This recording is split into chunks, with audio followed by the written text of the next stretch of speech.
본인은 내외가 둘 다 1부 종사를 더럽게 못하고 2부 종사도 못하고 3부 종사도 못해요. 서로 남주기는 아깝고 내가 갖기는 조금 그렇고. 맞아요. 같은 여자랑 세 번째 이혼을 앞두고 있어서 혼인신고했다 이혼하고 혼인신고했다 이혼하고 혼인신고했다가 마지막쯤 이혼을 또 해야 되나 이러고 있는 거예요.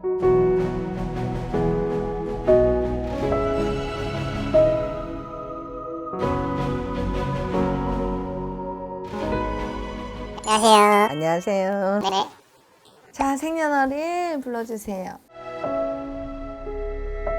본인은 내외가 둘 다 1부 종사를 더럽게 못하고 2부 종사도 못하고 3부 종사도 못해요.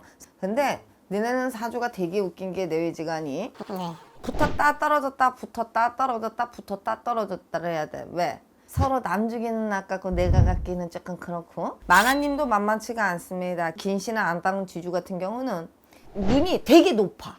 높이 멀리 보다 보니까 어떻게 돼야 돼? 그럼 고개가 이렇게 꺾어져 있다면 높이 보다 보니까 이렇게 되다 보니까 남중이 힘들잖아. 목이 아프겠지? 네.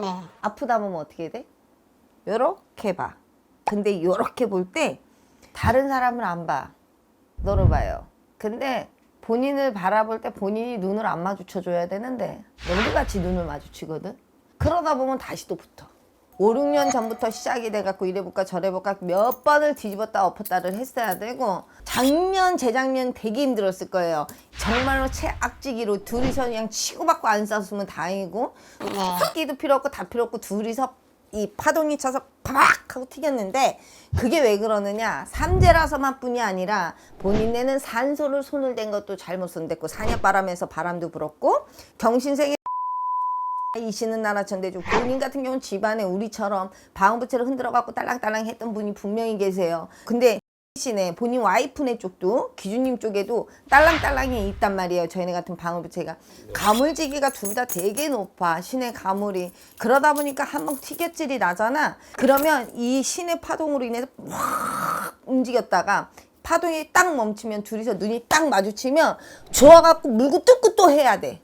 근데 한 번씩 가다 빠바박 하고 튀겨버리면 언제 그랬냐는 듯이 진짜 이 머리끄댕이 잡고서는 막 이걸 막 해야 되거든. 죽이는 살리도 해야 되고. 네네. 지금 대주님이 내 앞에 와 있는 거는 하나일 거예요. 진짜 이 여자하고 나하고 어떻게 살아야 되나 말아야 되나. 맞아요. 같은 여자랑 세 번째 이혼을 앞두고 있어서 내가 지금 너무 힘들어서 내가 찾아왔습니다. 사실은. 혼인신고했다 이혼하고 혼인신고했다 이혼하고 혼인신고했다가 마지막쯤 이혼을 또 해야 되나 이러고 있는 거예요. 근데 지금 저희가 조금 어린 나이에 만나가지고 20살 때 처음 만나가지고 서로 조금 너무 잘 맞아가지고 되게 일찍 결혼을 했었어요. 뭐 한동안 잘 지냈었는데 제가 이제 사회생활 이제 처음 시작하다 보니까 야근이 조금 많았었거든요. 언제는 한번 애가 3살 정도 됐을 텐데 집에 갔는데 애가 울고 있더라고요. 아내는 안 보이고 아내가 아이만 두고 나간 거예요. 그걸 시작으로 맨날 애를 두고 나가서 술을 먹고 안 들어오고 누구를 만났는지 어디서 먹었는지 얘기도 안 해주고 그때부터 막 서로 싸우다가 첫 번째 이혼을 했었고요. 한 2년 정도 지났을 때인가 아내가 찾아와서 싹싹 빌더라고요. 그래서 반성한 것 같기도 하고 또 아이도 있고 하니까 그때 다시 합쳐서 살았었거든요. 그래서 뭐 한 1년 정도는 뭐 또 잘 지냈던 것 같은데 1년 정도 지나니까 자기 버릇이 또 나오더라고요. 또 밖에 술 먹고 애 놓고 다니고 계속 두 번째 이혼은 그렇게 했었습니다. 처음부터 얘기했죠. 붙였다가 떨어지고 붙였다가 떨어지고 붙였다 떨어지고 붙였다가 떨어져야 된다고. 아내 탓만 할 게 아니야. 본인도 마찬가지지. 솔직히 말하면 본인도 내가 내 와이프가 조금 안정이 됐다 싶으면 또 겉을 볼 거란 말이야. 이 와이프는요 하나밖에 없어. 나만 바라봐 줘야 돼. 너가 그렇게 했어? 나 외로워. 너 했지? 나 해볼게. 본인이 45도 각도로 틀잖아. 그러면 와이프도 45도 각도로 틀어요. 그러다 보면 그렇게 돌다가 지쳐. 아 너무 힘들어. 그러다 보면 니네 둘이 또 마주봐. 정말 힘들 때 니네 둘이 마주보고 뭐 모텔 갔든 호텔 갔든 잠자리 하고 나면 또 좋은 거야. 속궁합이 되게 잘 맞거든. 이 속궁합이 잠자리뿐만이 아니에요. 가장 안정적인 곳에 가야 된다는 생각하는데 그게 본인은 본인 와이프고 본인 와이프는 본인이야. 이번에 정말 못 살겠어요. 살아야 될까요? 말아야 될까요? 헤어져도 또다시 살아야 돼.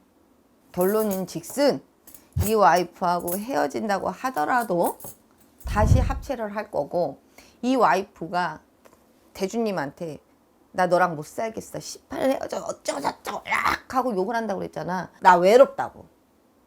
제가 이제 밖에서 사업을 하다 보니까 거래처 사장들하고 사실 뭐 이렇게 접대 아닌 접대를 하면서 뭐 이렇게 조금 네 그런 부분이 있긴 했었어요. 지금도 와이프가 사니 못 사니라고 밖으로 나가서 또 남자를 만나고 해요. 그 얘기는 그건 뭐야? 막말로 너도 나가서 돌아다닌다는 얘기야.